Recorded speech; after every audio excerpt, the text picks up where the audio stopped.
प्रधानमंत्री नरेंद्र मोदी श्रीलंका से जब रामेश्वरम पहुंच रहे हैं, उनके हेलीकॉप्टर की ये तस्वीर आप देख सकते हैं। राम सेतु की तस्वीरें आप देख रहे हैं। ये बहुत ही बृहंगम दृश्य आप देख पा रहे हैं राम सेतु की।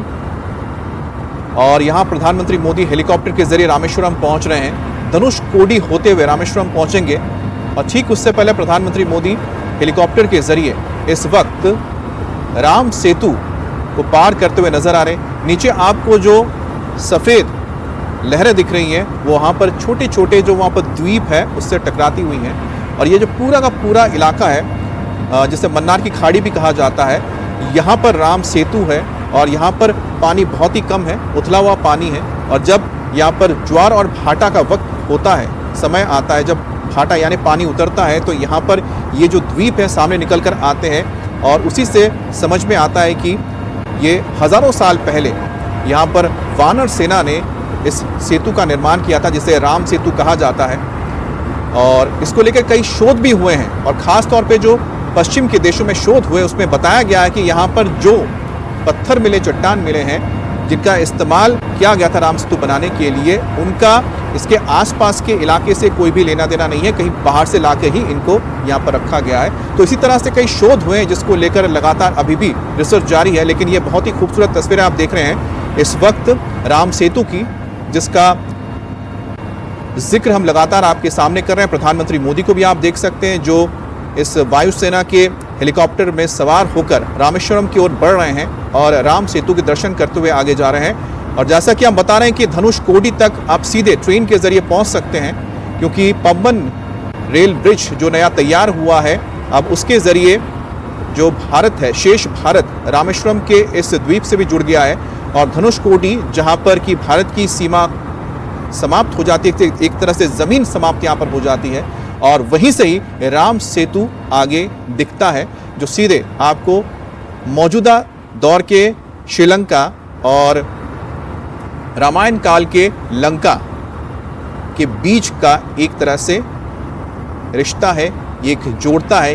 यही है वो राम सेतु जिसके इस वक्त आप सीधे दर्शन कर रहे हैं। तो राम सेतु जो इस वक्त प्रधानमंत्री मोदी जिसके ऊपर से गुजरते हुए नजर आ रहे हैं हेलीकॉप्टर के जरिए, तो एक तरफ भगवान श्री राम, प्रभु राम की आप मूर्ति देख रहे हैं जो अयोध्या में आज उनका सूर्य तिलक किया गया, और दूसरी तरफ इस वक्त प्रधानमंत्री मोदी रामेश्वरम में हैं जहां से प्रभु राम ने राम सेतु की नींव रखी थी और लंका में वानर सेना ने प्रवेश किया था। और रावण का वध करके जब लौटे थे प्रभु राम, तब इसी रामेश्वरम में उन्होंने माता सीता और भाई लक्ष्मण के साथ भगवान शिव की आराधना की थी। और जो रावण क्योंकि ब्राह्मण थे, तो जो ब्रह्म हत्या का एक पाप था वो भी उन्होंने उतारा था। और सीधा रुख करेंगे हमारे संवाददाता राघवन का। राघवन, बहुत ही खूबसूरत तस्वीरें देख पा रहे हैं हम राम सेतु की, आपने तो करीब से देखी है। इस जगह के बारे में बताइएगा और साथ ही किस तरह से पम्बन इस ब्रिज के खुल जाने से अब कश्मीर से सीधा हम ट्रेन में सवार होकर आखिरी छोर तक पहुंच सकते हैं, धनुषकोडी जिसका नाम है।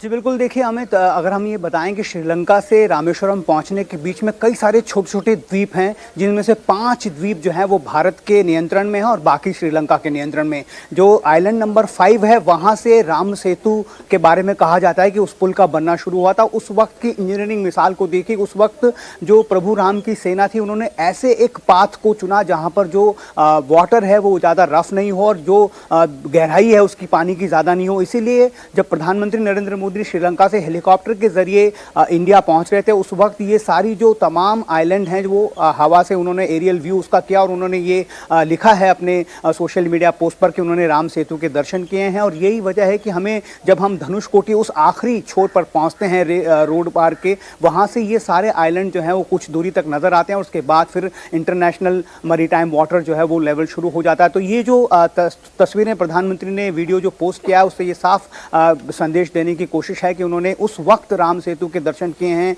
जहां पर अयोध्या में भगवान रामलला के सूर्य तिलक की तैयारियां हो रही थी। तो उन्होंने कहा है कि बहुत ब्लेस्ड वो अपने आप को महसूस कर रहे हैं। और जहां पर मैं खड़ा हूं ये रामनाथ स्वामी मंदिर है, बहुत ही फेमस 4 धामों में से एक, 12 ज्योतिर्लिंगों में से एक। और कुछ देर में प्रधानमंत्री पाम्बन ब्रिज का उद्घाटन करने के बाद, लोकार्पण करने के बाद सीधे यहीं पहुंच रहे हैं। अच्छा, दूसरी बात यह भी है कि इस ब्रिज के बन जाने के बाद जो एक यातायात सुगम हो जाएगा शेष तमिलनाडु के साथ, वो कितना फायदेमंद होगा रामेश्वरम के लिए? क्योंकि पिछले 70 साल में देखा जाए आजादी के बाद तो जो पुराने ब्रिज को कभी भी उसको बेहतर बनाने की कोशिश नहीं हुई, कभी भी उसका रिनोवेशन करने के बारे में भी नहीं सोचा गया। इसको देखिए इस तरीके से समझा जा सकता है कि जो पुराना ब्रिज था उसको ऑपरेशन में भी बहुत ज़्यादा चैलेंजेस थी। जैसे जैसे उसकी आयु होती गई, जब 2022 में उसको कम्प्लीटली डिसफंक्शन कर दिया गया, लेकिन उससे पहले भी जब अगर किसी जहाज को उस ब्रिज के नीचे से गुजरना होता था तब उसे लिफ्ट करने में तकरीबन 30 से 45 मिनट का वक्त लग जाता था। अब जो नया पाम्बन ब्रिज बना है वो ऐसे सिस्टम से लैस है कि 5.5 मिनट में आप उसको वर्टिकली कम से कम 17 मीटर तक लिफ्ट कर सकते हैं और कोई भी वेसल जो है आसानी से गुजर सकता है। इसमें जो सबसे ज़्यादा वेसल्स गुजरते हैं वो कोस्ट गार्ड के होते हैं, क्योंकि जो दोनों महासागर हैं यहाँ पर उनमें जब हाई टाइड होती है तो सारे वेसल्स को एक जगह से दूसरी जगह लेकर आना पड़ता है। इसी वजह से इस ब्रिज को इस तरह से बनाया गया है कि वो उस वक्त जो है मध्य भाग से उतनी ऊंचाई तक उठ जाए जिससे ये वेसल जो है आसानी से क्रॉस कर सकें। अब जब ये इतना कम समय में इस वर्टिकल लिफ्ट के मैकेनिज्म में इस पूरी पटरी को उठा लिया जाएगा तो आप समझिए कि ज़्यादा रेलों का आवागमन भी यहाँ पर सुचारू रूप से हो पाएगा, क्योंकि रेल मार्ग ऐसा, हालांकि अभी एक रोड